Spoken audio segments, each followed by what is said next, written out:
Olá, você já deve ter contemplado aquela belíssima estátua do rei Davi, de cerca de 5 metros de altura, esculpida por Michelangelo. Uma das mais perfeitas obras de arte do período do renascentismo. Mas talvez você não saiba como é que esta escultura foi feita.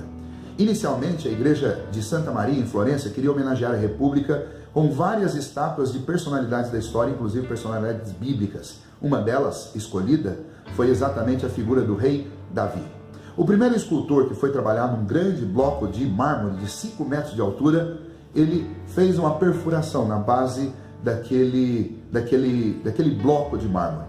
E a sua perfuração trincou o bloco. E por causa disso, ele abandonou a obra. E a igreja de Florença também jogou um lençol lá sobre aquele bloco de mármore e ele foi esquecido.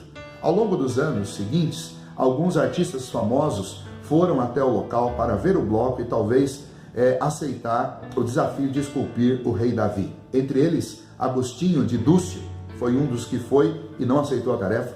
Também Antônio Roselino tentou também ver aquela pedra e a possibilidade de restaurá-la, e ele também recusou a tarefa. Até que um dia, Michelangelo foi chamado, viu o bloco de mármore e aceitou o desafio. E desse desafio nós temos esta belíssima estátua do rei Davi, com sua perfeição magnífica. Muito bem, essa história tem algo a nos ensinar. Essa história fala sobre o poder criativo de restaurar algo quebrado.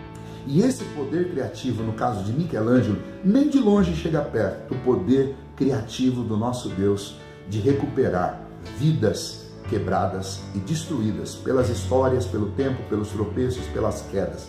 Talvez essa seja a sua situação ao ouvir esse vídeo.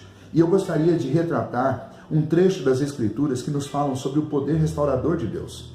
Se você observar em sua Bíblia, em Jeremias, no capítulo 18, dos versículos de 1 a 6, Deus manda Jeremias ir à casa do oleiro. Eu vou ler o texto para você.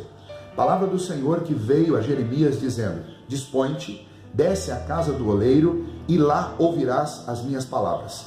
Desci à casa do oleiro e eis que ele estava entregue às suas obras, sobre a roda.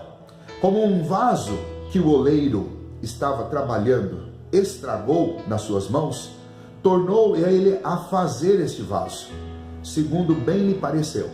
Então veio a minha palavra do Senhor e disse: não poderei eu fazer de vós como fez este oleiro, ó casa de Israel? Diz o Senhor: eis que como barro na mão do oleiro, assim sois vós na minha mão, ó casa de Israel. A ilustração que Deus usou para falar com Jeremias, ela não precisa de grandes explicações, ela é óbvia. Deus estava mostrando para Jeremias que não havia situação difícil, não havia quebra, não havia nenhum processo degenerativo, destrutivo que Israel tivesse passado, que Deus não fosse capaz de reconstruir Israel e de fazer de Israel algo novo, de fazer da vida das pessoas que estavam vivendo em Israel uma vida absolutamente nova. Esse é o nosso Deus. O mesmo Deus fez com Isaías, e Isaías ora ao Senhor dizendo as seguintes palavras lá no seu livro, no capítulo 64, versículo 8.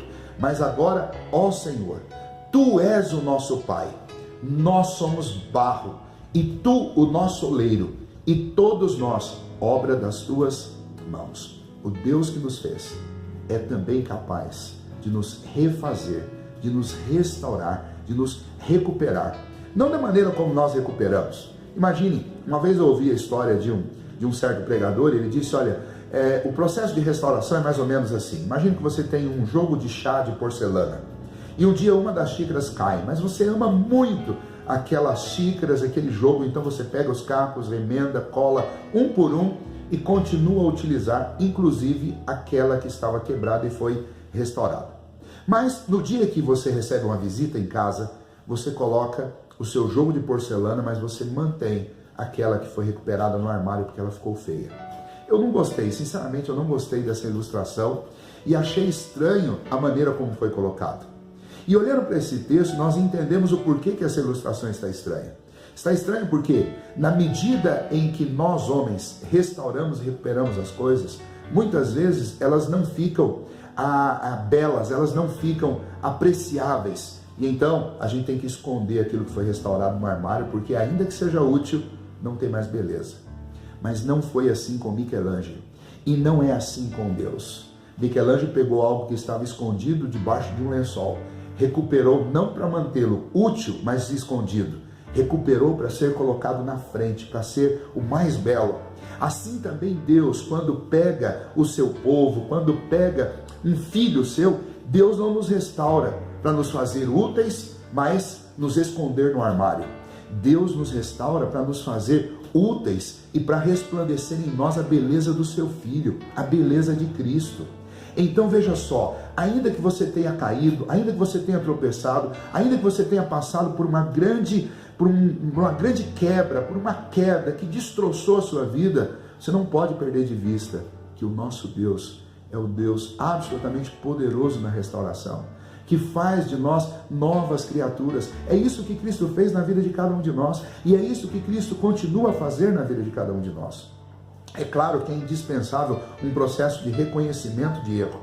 Se você lembrar do Salmo 51, você vai ver que o próprio rei Davi, de quem nós falamos da escultura, o próprio rei Davi passou por momentos terríveis na vida dele, por graves tropeços, mas ele reconheceu os seus erros, ele confessou a Deus os seus erros, ele buscou a misericórdia e o perdão do Senhor, e Deus o perdoou. E no Novo Testamento, no livro de Atos, é dito a respeito de Davi que ele foi um homem segundo o coração de Deus. Por quê? Porque ele foi capaz de fazer isso? Porque esta era a medida dele? Não, porque esta é a medida da restauração de Deus. Deus nos recupera e mostra através de nós a sua beleza. Então eu quero deixar isso com você. Muito mais poderoso e criativo do que Michelangelo é o Senhor. Talvez você seja como aquele bloco de mármore trincado e quebrado lá da igreja de Santa Maria em Florença. Mas Deus, muito mais do que Michelangelo, tem poder de pegar você, mesmo que seja um bloco trincado e quebrado, e transformar você numa obra de arte, numa escultura. Se você lembrar da carta aos Efésios, no capítulo 2, a palavra de Deus diz que Deus nos deu vida quando nós estávamos mortos. E no versículo 10 do capítulo 2 diz que nós somos feituras de Deus, criados para as suas boas obras. Essa palavra feitura aí, ela também poderia ser traduzida por poemas. Você também pode ser um poema de Deus. Confie no amor, na graça e na misericórdia do Senhor, no poder restaurador de Deus, porque Deus quer fazer de você feitura dele, criado como um poema, como uma obra de arte, não de Michelangelo, mas do próprio Senhor, para as boas obras, para uma vida nova, totalmente transformada. Então não deixe a culpa, o medo, a tristeza fazerem com que a sua vida seja sucumbida ao fracasso, à dor, ao dilema, de tal maneira que você queira viver escondido, longe dos outros, entendendo que você tem utilidade, mas não tem mais beleza. Deus dá utilidade, propósito, Deus dá beleza à vida daqueles que nele confiam. Descer à casa do oleiro é uma bênção, porque na casa do oleiro nós vemos o poder de Deus, de transformar aquilo que foi quebrado em algo absolutamente novo e belo. Se você está quebrado, se você se sente em cacos, você está diante do Deus que pode transformar você numa grande e belíssima obra de arte. Confie nisso, confie no poder de Deus e desfrute desta obra magnífica da graça e da misericórdia, a obra da restauração. Que Deus te abençoe.